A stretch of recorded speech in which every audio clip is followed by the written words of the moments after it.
So, hey guys, right now we're gonna pull Aiden's tooth out.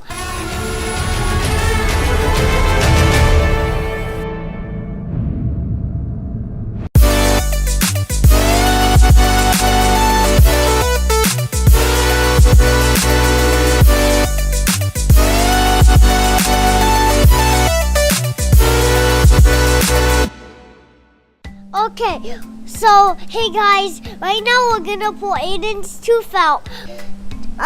Daddy is gonna watch, and then I am going to find the tooth. But my brother Aiden, he has a baby tooth that's called a shark tooth. So it's actually called a baby shark tooth.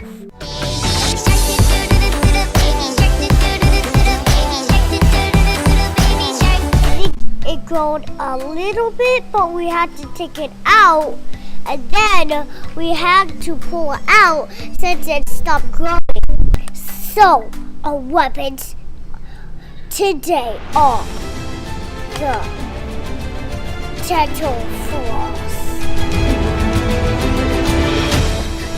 Those are only two. It's the DJI Mavic Air.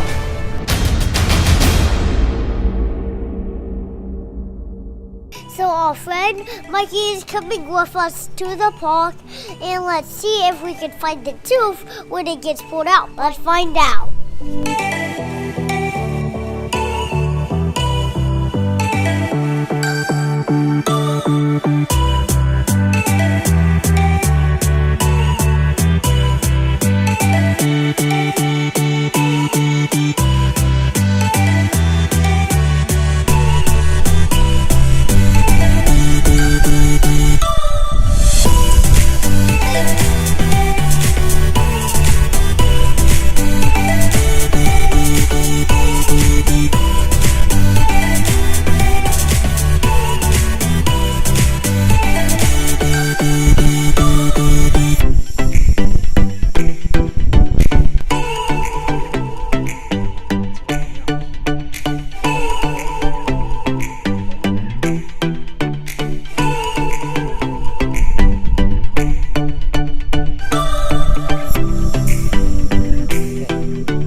Aiden's tooth fell out and we lost it, and then it is not gonna get money. Yes, I am. Why isn't he gonna get money? Because if you don't have a tooth under your pillow, then you don't it's on money. Get money. I thought it was gonna hurt, but it was just like one time. So it was like going right up, and then it pulled out like this. Wow!